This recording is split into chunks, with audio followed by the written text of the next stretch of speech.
Welcome back to The Sweat. Our NBA panel is here. DraftKings contributor Garion Thorne, RotoWire's Whalen, and SZNs Podcast Ball is Life, Ryan Magdziarz here. Guys, NBA building blocks time. We are breaking down tonight's 6-game NBA slate.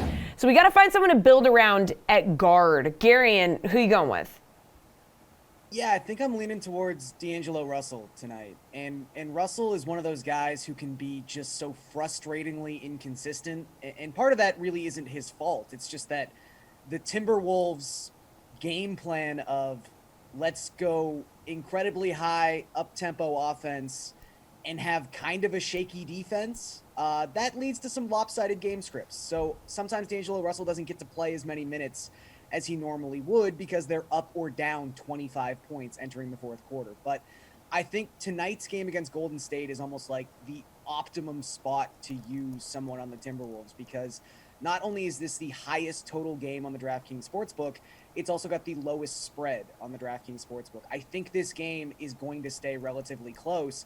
In the last 8 times, D'Angelo Russell's played at least 33 minutes in a game, which is not even like a crazy number of minutes for the starting point guard to play.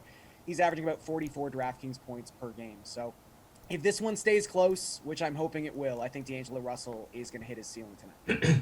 All right, D'Angelo Russell is where you're going to be going. How about you, Nick? Who do you want to build around at guard?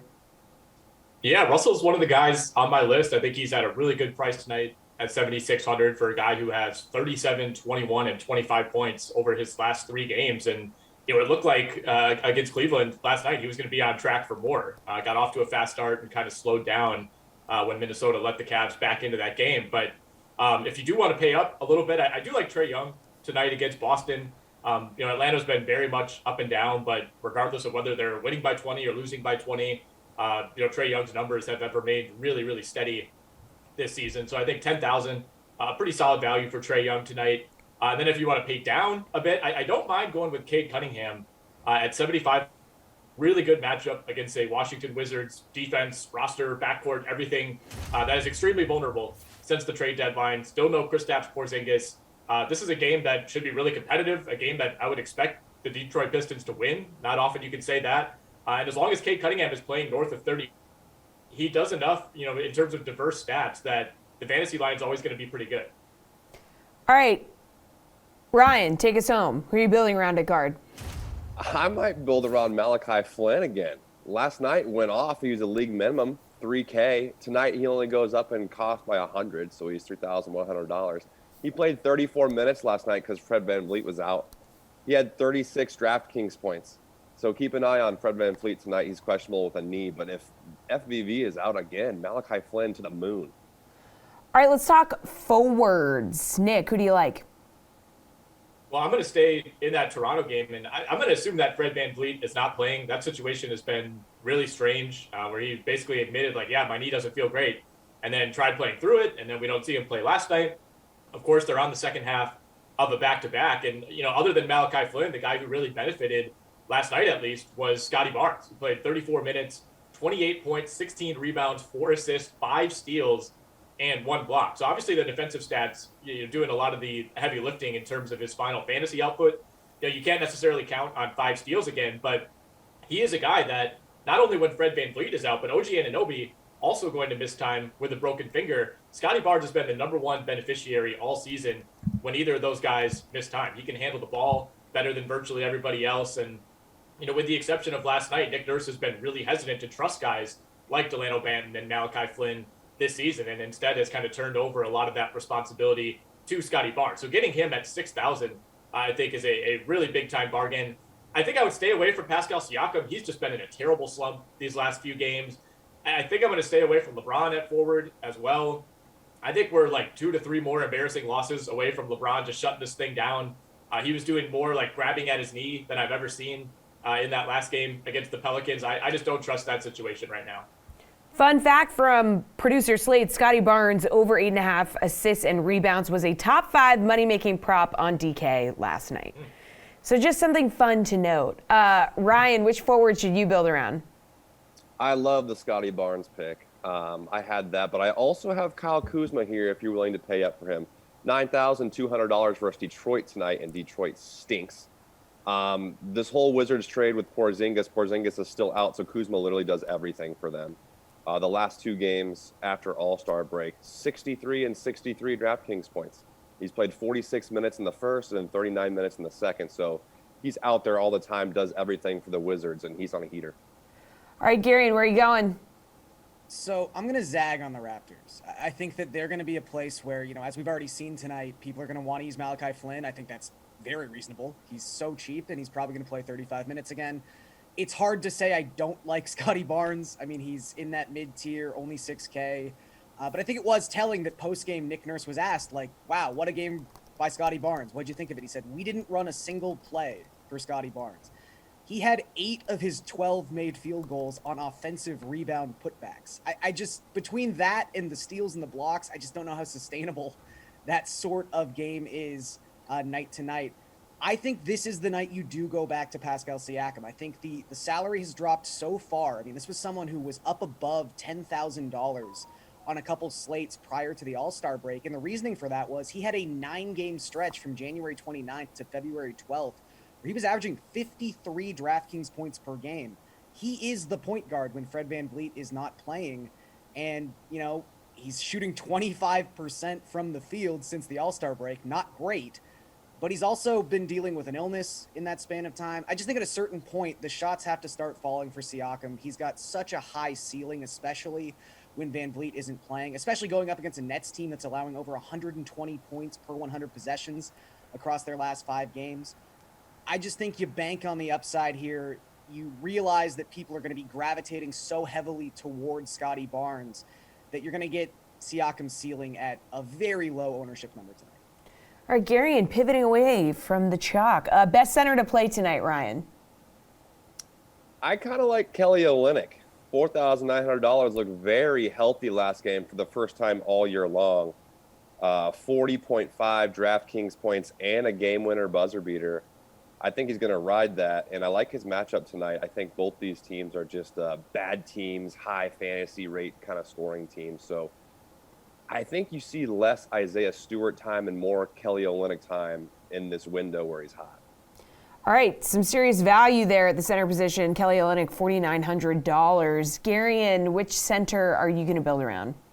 So I had to zag a little bit the last question because I am eating the chalk at center. I think you just have to go with Zubac. This is someone who scored over 50 DraftKings points when he played Houston on Sunday. And it's not like this is an isolated incident either. Zubac has been pretty good since Serge Ibaka was traded to the Bucks. It's really sort of simplified the Clippers center rotation. He scored at least 29 DraftKings points in 5 of his last 6 games. He's over 38 DraftKings points 3 of his last 6 games. And Houston has just been a dumpster fire when it comes to virtually defending every position, but specifically centers. They've given up the most DraftKings points per game this season to opposing big men. So I'm going to go back with Zubac. I think he's going to be super, super popular, but I'm willing to eat that chalk. Yeah, he's logged double-digit scoring totals in 3 of his past 4 games, so he is hot right now. Nick, where are you going here? Yeah, I'm going to mainline that chalk as well. Zubac at 6,100 is the guy who really stands out to me. It's, partially, like Garion said, he's playing really well, partially great matchup against a super weak Houston front court. You never really know what you're getting from Christian Wood night to night. And beyond that, not a lot of resistance in terms of guys who can match up with Zubac. So not a whole lot to say there. Isaiah Stewart in Detroit, kind of the counterpart to Kelly Olynyk. He's at 5,000. Not super exciting. This is a guy that we had high hopes for coming into the year. It's just kind of been a meh second NBA season for him, but he's now all the way down at $5,000. At this point, he's still giving you like 20 to 30 DraftKings points on most nights, like a relatively high floor, low ceiling type of pick. If you just need to round out your fantasy roster tonight, I just don't love the options at center. I don't like Towns against Golden State tonight. I was going to be all over Andre Drummond in this rematch against Toronto, but it sounds like he might not play. He tweaked his knee last night.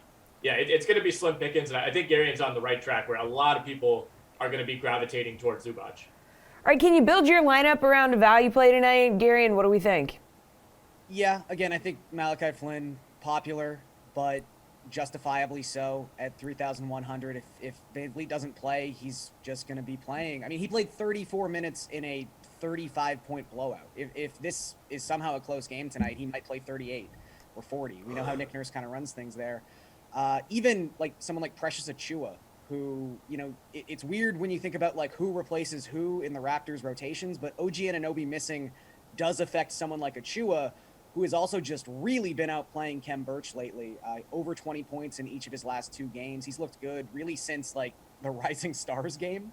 But I think someone who might go a little under the radar just because it's not like he's making the first spot start tonight. This will be the second straight spot start for Moses Moody for Klay Thompson. And he really underwhelmed on Sunday in this exact same spot, scoring just 11.75 DraftKings points. But Dallas is a much different opponent than Minnesota. Again, Minnesota is like the ideal DFS opponent in terms of just middling to low end defense, high tempo. I think someone like Moody, who is the bare minimum tonight, if he sees 25 minutes against Minnesota, I'm hard pressed to imagine a scenario where he doesn't bring back at least like 6x, 7x value.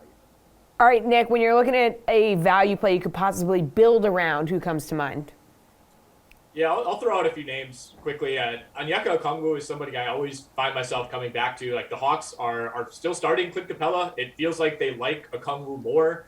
But even on nights when he doesn't play 20-plus minutes, which is kind of like every other at this point, he still has the potential to give you 20, 25 DraftKings points just because he does so much when he's out there, even if he's playing like 15 minutes. So Okongwu at 4,000, I always like, especially if you need a fit at center on a night like this.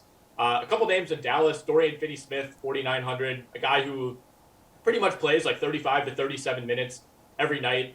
Doesn't do a ton. You're kind of relying on corner threes and rebounds, but the minutes are always there. Reggie Bullock, 4,500, another three-point reliant guy, but the minutes have been there for him since Tim Hardaway went down. And then Jordan Poole at 5,200, I think is a high-risk, high-reward option. It sounds like he kind of semi-landed in the doghouse in the last game, played under 20 minutes, even with Klay Thompson out, but no Klay again for the Warriors. I think there's a chance here that we see extended Jordan Poole minutes, and he's at 5,200. Well, Ryan, you already gave us Kelly Olynyk at 4,900, but anybody else you can give us here? I like those calls by the Mavs by Nick because, last game they went on like a, 26-1 run against the Warriors to come back and win, and they went like ultra small. They played his literally initials as DFS. So It's a great start. Dorian Finney-Smith. I love that. And Bullock played like plus 30 minutes. I'm going with Precious Achiuwa, like Garion mentioned, because, Khem Birch gets the starts, and it always makes me a little iffy. But then Khem Birch plays 10 minutes and then 13 minutes a game. And Precious plays in crunch time, plays the majority of the minutes at center anyway. And OG being out is huge for that, too. Last 2 starts for Precious, 37 and 36 DraftKings points. So I'm all over Precious.